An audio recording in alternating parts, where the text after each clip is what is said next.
Assalamualaikum warahmatullahi wabarakatuh. Selamat malam semuanya teman-teman. Selamat datang kembali di channel kesayangan kita, Lelaki Sejati. Dan semoga semua teman-teman selalu dalam keadaan sehat dan selalu diliputi rasa kebahagiaan. Amin. Pada kesempatan kali ini kami akan mencoba membacakan suatu cerpen horor nih. Ini singkat ya, agak singkat tapi keren. Menurut gua keren karena akhirnya nanti misteri. Nah, di sini gue coba ngasih kisi-kisi dulu bahwa ini adalah kisah suatu perjalanan ke daerah Malang yang dilakukan oleh pasangan suami istri bersama satu orang anaknya yang masih kecil. Jadi dalam satu mobil itu dia bertiga ya, dan perjalanan-perjalanan ini yang dilakukan pada malam hari sebenarnya cukup menguras energi lah ya, menguras emosi. Karena banyak hal-hal yang kadang tidak masuk di akal terjadi. Jadi kalau sekedar saran buat teman-teman yang ingin melakukan perjalanan, kalau bisa jangan malam hari lah ya, kalau hanya bersama suami, istri, dan anak. Kalau bisa dihindari, kalau bisa, kalau memang enggak ya nggak masalah. Oke, sebelum masuk ke dalam ceritanya, seperti biasa kami meminta untuk teman-teman yang belum klik tombol subscribe, silakan klik dulu karena supaya nggak ketinggalan notifikasi dari konten kami selanjutnya. Perjalanan yang tadinya menyenangkan ke arah Malang bersama suami dan anaknya tiba-tiba berubah setelah sebentar, walaupun hanya sebentar, mereka bertiga sudah masuk ke jalan goib.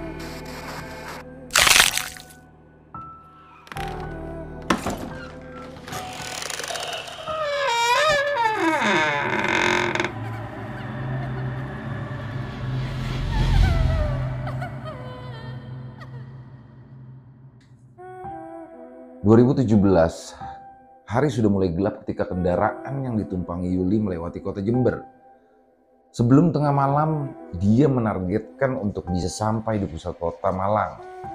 Kalau harus melewati jalan biasanya, kemungkinan lepas tengah malam dia baru sampai di kota tujuan. Kita coba lewat jalan tembusan ya, Dek. Mas Anto yang duduk di kursi kemudi menawari Yuli agar bisa mempersingkat jalur. Dan karena kurang paham dengan rute jalan, Yuli pun hanya mengangguk saja. Di sebelahnya Ricky tertidur pulas. Bocah itu sepertinya memang sudah menahan kantuk sejak ia berangkat. Jalanan aspal yang awalnya ramai kini pun mendadak sepi. Mobil yang dikendarai Mas Anto kini hanya tinggal beriringan dengan semua mobil Panther di depannya. Hingga sampailah di sebuah persimpangan, mobil Panther itu memilih berbelok ke kanan sedang Mas Anto membanting setir ke arah kiri. Kata temanku lewat sini, Dek. Mas Anto kembali menjawab sambil melirik keluar jendela yang mulai gelap saat itu. Yuli pun menjawab pelan lalu melirik keluar jalan. Aspal mulai menciut, kini hanya seukuran satu mobil saja. Pepohonan tanjung melambai-lambai di sepanjang jalan. Sekitar 5 menit berjalan, suasana jalan semakin gelap. Tak ada satupun kendaraan yang berpapasan dengan mobil Mas Anto. Mata Yuli pun nyaris tak bisa menangkap apapun selain jalan yang disinari lampu mobil. Tiba-tiba di depan nampak sebuah bangunan yang bercahaya. Semakin dekat terlihat itu adalah sebuah bangunan masjid. Dek, aku istirahat dulu. Sebentar ya, nggak kuat ngantuk, kata Mas Anto saat itu. Ya sudah Mas, aku mau sekalian sholat juga sama ke kamar mandi, sahut Yuli. Lalu kemudian mobil pun menepi. Ada sebuah bangunan tuh mirip seperti aula kecil. Nah, bangunan itu ada tepat di pinggir jalan. Masjid yang tadi terlihat berada di sekitar 50 meter di belakang aula. Mas Anto langsung turun dari mobil Panther lalu mulai merebahkan badannya di dalam bangunan aula setengah jadi itu. Ricky saat itu masih terlelap di jok mobil belakang. Kemudian Yuli turun dari mobil. Nah, sebelum turun ini Yuli mendengar sayup-sayup suara orang yang sedang berbincang-bincang. Dia mengira ada banyak orang yang sedang berkumpul atau sedang mengaji di masjid. Yuli pun lalu menyusuri jalan kecil yang ada di samping aula. Pelan-pelan dia lewatinya jalan setapak kecil yang basah itu. Sambil berjalan, Yuli mencoba melihat ke kanan dan ke kiri. Nyaris tidak ada rumah sama sekali. Sejauh mata memandang hanya gelap yang terlihat. Yuli membatin, Siapa yang akan sholat di masjid jika tidak ada satupun rumah warga yang terlihat? Dan begitu sampai di depan masjid, Yuli tak melihat siapapun. Masjid itu kosong. Hanya cahaya lampu berwarna kuning telur yang menerangi. Jadi remang-remang ya kalau berwarna kuning. Lalu Yuli mengelilingi masjid, tapi tetap tak menemukan siapapun orang di bangunan bercat putih itu. Yuli lalu pergi menuju kamar mandi masjid yang saat itu berada di dekat sungai kecil di samping masjid. Tak ada lampu penerangan di sana. Hanya sedikit pantulan cahaya dari masjid. Yuli ingin mencuci muka dan buang air kecil di sana. Sebenarnya tempat itu tak cocok disebut kamar mandi. Lebih tepatnya seperti sungai tapi dikelilingi oleh tembok. Nah, dengan hati-hati Yuli pun mencari bagian sungai yang agak dangkal agar saat itu ia bisa jongkok dan buang air kecil. Dilihatnya atap kamar mandi yang berlubang dan langsung seperti kayak menghadap ke langit. Tiba-tiba terdengar ada suara banyak langkah yang mendekat. Suaranya seperti rombongan ibu-ibu yang melintas. Langsung Yuli bergegas berdiri, melongokkan kepala keluar dinding kamar mandi, tapi lagi-lagi kosong. Tidak ada siapapun, hanya jalanan kosong dan angin dingin semilir. Wah, nggak beres nih, batin Yuli saat itu. Dia lalu bergegas berjalan kembali ke arah mobil yang masih terparkir di jalan. Di sepanjang jalan, Yuli pun melongok ke kiri, ke kanan. Tidak ada satupun orang yang ditemuinya. Dilihatnya jam di HP masih menunjukkan pukul 19.30. Yuli mempercepat langkah kakinya. Sesaat angin yang tadi berhembus mendadak berhenti. Mobil sudah terlihat. Setengah berlari, Yuli pun menghampiri. Dibukanya pintu tengah mobil. Saat itu Ricky masih tidur meringkuk di dalam. Yuli pun langsung masuk dan menutup pintu mobil sambil mengatur nafas yang tersengal akibat berlari. Yuli langsung merebahkan punggungnya ke jok mobil. Dia melirik suaminya yang saat itu masih terlentang tidur di halaman aula.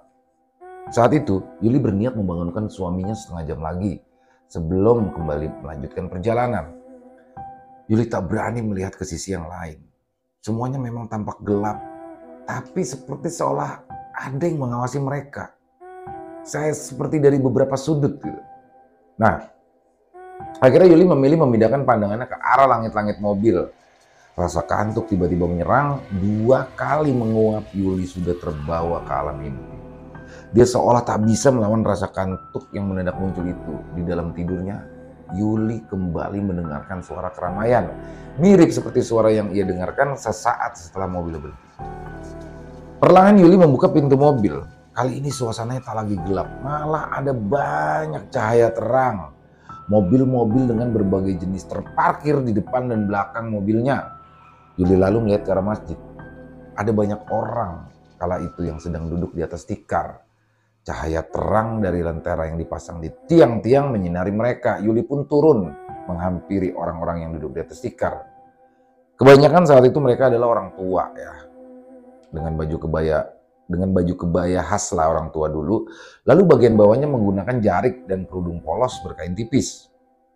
Seperti orang-orang perempuan zaman dulu ya ketika mengaji. Nah, orang-orang itu duduk menatap ke arah satu sudut. Tak ada satupun yang berbicara, mereka seperti sedang mendengarkan ceramah dari sosok laki-laki yang berdiri di mimbar kecil. Yuli memandang heran. Orang-orang tua itu berjumlah sekitar kurang lebih 150-an.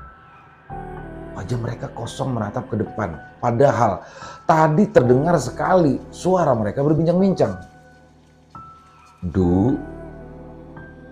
Yuli menoleh kaget ke belakang. Ternyata ada 2 orang wanita tua yang sudah berdiri di belakang saat itu. "Nggih Bu, wonten napa?" "Iya Bu, ada apa?" jawab Yuli gagap. "Kamu mau kemana?" Wanita tua yang rambutnya digerai itu bertanya kepada Yuli. Mau ke Malang, Mbah." Yuli berusaha menjawab. "Aku melu yo, aku ikut ya." Dan kini wanita tua yang berkerudung itu yang berbicara. Saat itu Yuli mulai merasa tak nyaman. Ada hawa tidak enak yang dirasakan ketika 2 orang tua itu berbicara. "Tidak bisa Mbak, maaf. Kendaraannya sudah sempit." Kali ini Yuli meminta maaf. Dengan perlahan ia pun berjalan mundur. Dipercepatnya langkahnya kembali menuju mobil. Dua orang wanita itu tiba-tiba menyeringai sambil menatap Yuli yang berjalan mundur. Takutan. Barisan gigi hitamnya terlihat jelas seperti mengetahui ketakutan Yuli. Di belakang dua orang itu ratusan orang tua lainnya tiba-tiba sudah dalam keadaan berdiri dan melotot ke arah Yuli. Bayangan orang-orang itu seolah terus mengejar Yuli, langsung melompat, langsung masuk ke dalam mobil. Ditutupnya rapat-rapat pintu mobil, dilihatnya Ricky yang saat itu masih tidur meringkik. Saat mata Yuli menoleh ke jendela, di samping Ricky, jendela di samping Ricky, dia melihat nenek berambut panjang sudah berdiri di sana. Mulutnya seperti memberikan isyarat. Aku melu. Seketika Yuli menjerit kencang. Dipejamkan kedua matanya sambil ia menutup telinga dan ternyata kejadian itu hanya mimpi. Lalu Yuli pun terbangun dengan keringat yang sudah membasahi punggungnya. Ricky masih tertidur di sebelahnya saat itu. Yuli pun lalu bergegas turun. Dia berlari ke aula kecil tempat Mas Anto tidur saat itu. Dibangunkannya suaminya agar mereka segera melanjutkan perjalanan. Mas, ayo mas kita lanjut jalan. Perasaanku gak enak, ujar Yuli. Mas Anto pun terlihat bingung. Dia langsung duduk sambil mengembalikan kesadarannya. Yuli pun mengamati ruang aula kecil yang digunakan Mas Anto tidur. Bangunannya seperti bangunan yang setengah jadi. Ada bagian dinding belakangnya tapi tampak belum utuh. Nah di atasnya itu ada sebuah bungkusan janur yang berisi tangkai-tangkai padi. Yuli mengamati benda yang mirip sesajen itu dengan seksama.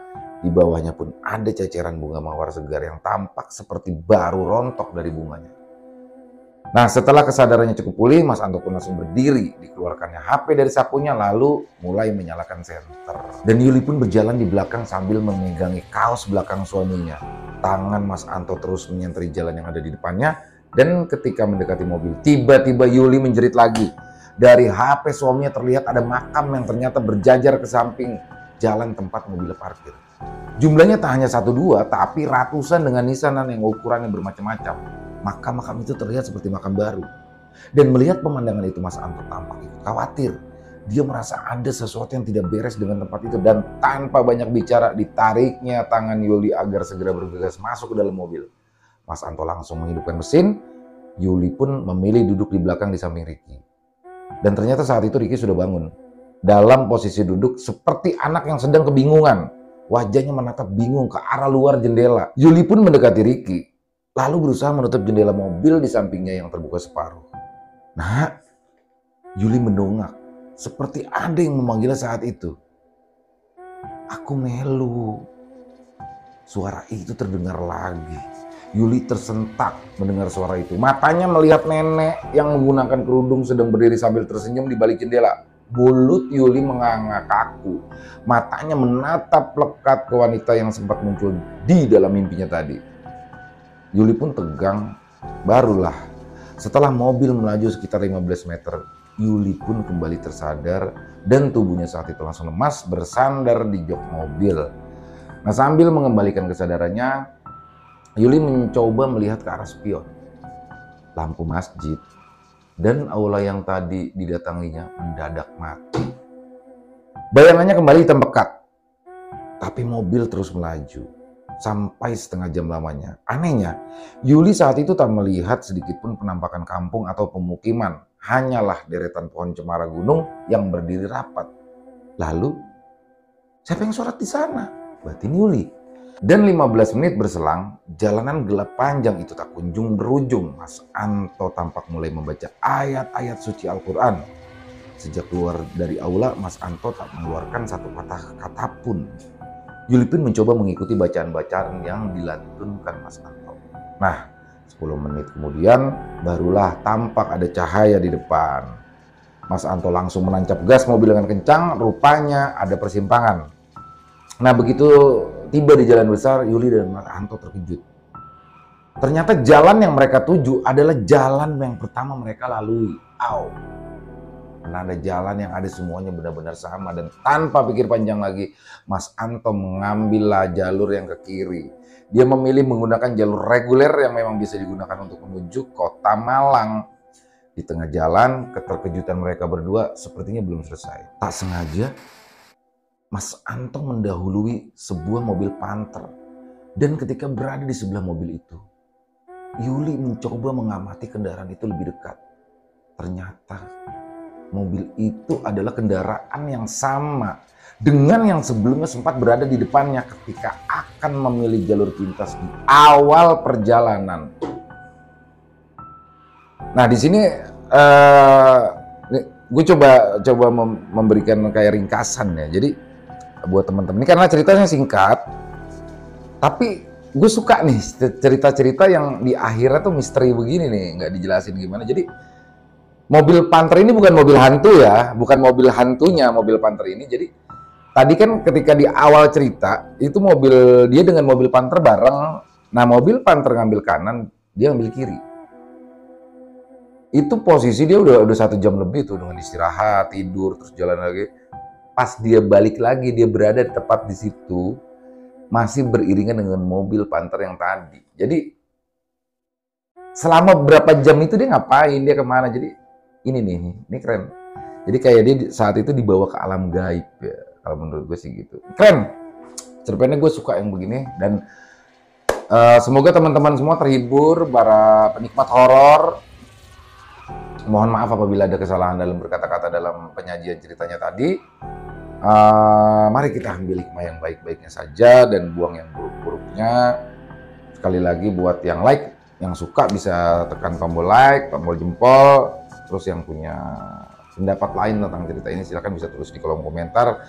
Dan yang belum subscribe, diklik tombol merahnya agar Anda bisa mendapatkan notifikasi kami di konten-konten kami selanjutnya. Sampai jumpa lagi di konten-konten kami selanjutnya yang pastinya tak kalah seram. Masih bersama Lucky Sejati.